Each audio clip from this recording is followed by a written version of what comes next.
I bet you guys have been waiting for my reactions and thoughts on this guy here, who is coming out in BTGO2, which is coming out in May, and it is a Legion Revival card for good old Dragonic Kaiser Vermillion, my thunderous avatar.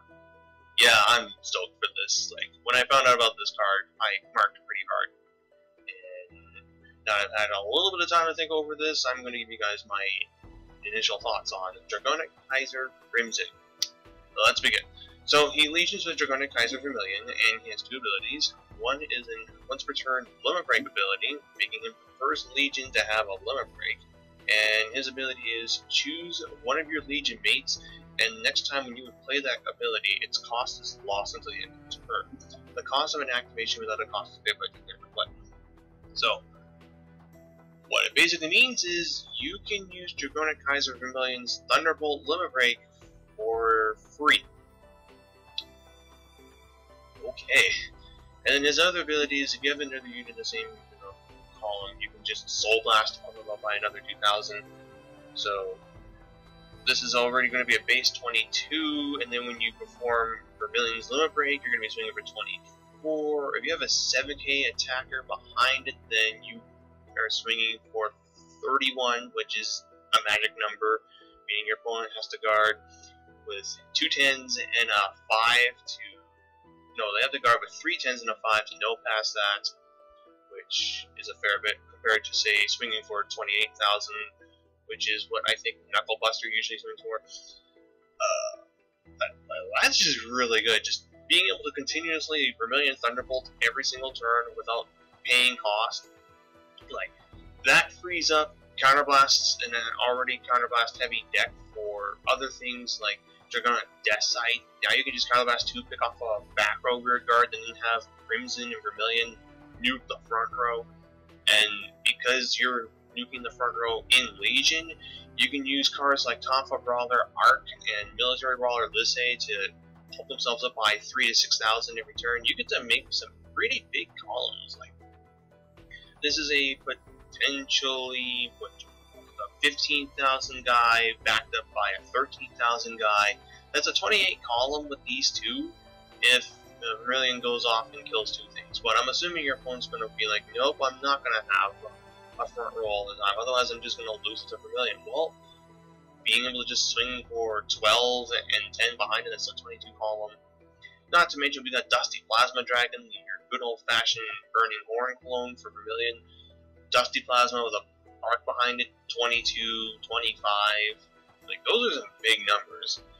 And unlike Big Bang, Knuckle Dragon, and Buster, you don't have to have like X amount of grade 3s in hand to consistently do that. All you need to have is just be at limit break.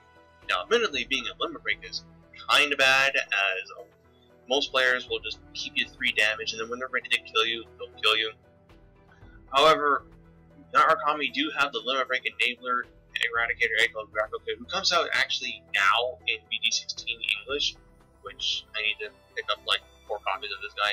This is just really good. When this guy is in play, your Vanguard's limit break can be activated when you're at less than 4 damage. So if you're at 2 damage and you have this in play and you already have the ability to go into Vermillion and use his limit break, you can, although you need to have 3 damage. But if you have Crimson set up with an Egg Helm in play, then you can just start Thunderbolting at whatever damage you want, which is actually really good.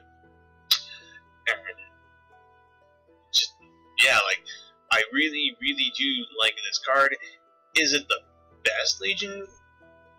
No, I'd say that when it comes to Legion Revival units, Dragonic Overload the Cross is better, but then again, that's because he's Conqueror and that clan is OP as hell. Let's just be honest, guys.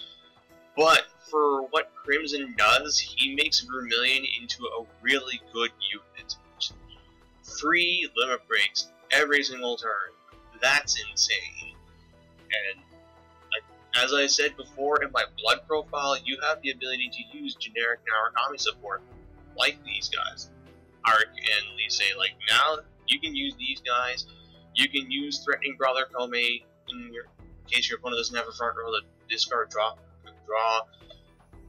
You can use Kokoshin, I believe, the one where if your opponent has no front or rear guards, he gains 3k when he attacks, but I think Lise is better.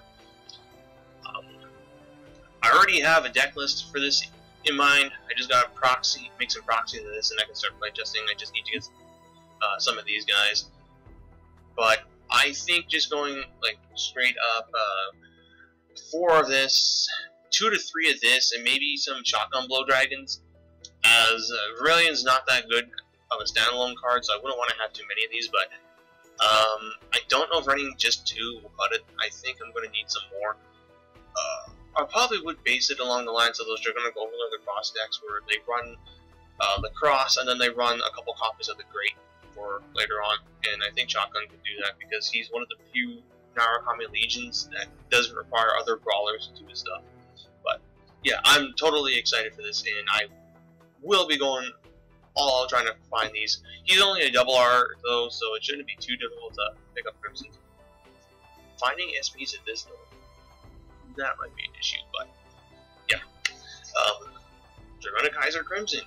This is going to be a thing, and I'm totally excited for this. What about you guys?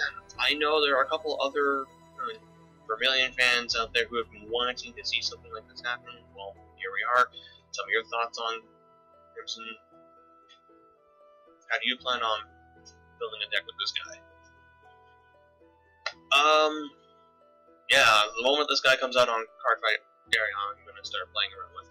In regards to also when this actually just hit me just now, when you can't like do stuff, like say you aren't at limit break yet, or when you already have a couple of these too many, like another thing I completely forgot to take into account is that when this guy comes out, we'll have Stride, and we'll have a Narukami Stride unit. So for all we know, you could probably just Stride until you're ready to go off at limit break if you don't have Egg Helm. You can use your Stride to draw into this guy. I'm going to be running Draw Trigger in this deck, so if you can't set up a Crimson with Egg Helm play, then you can always just Stride until you get to that point.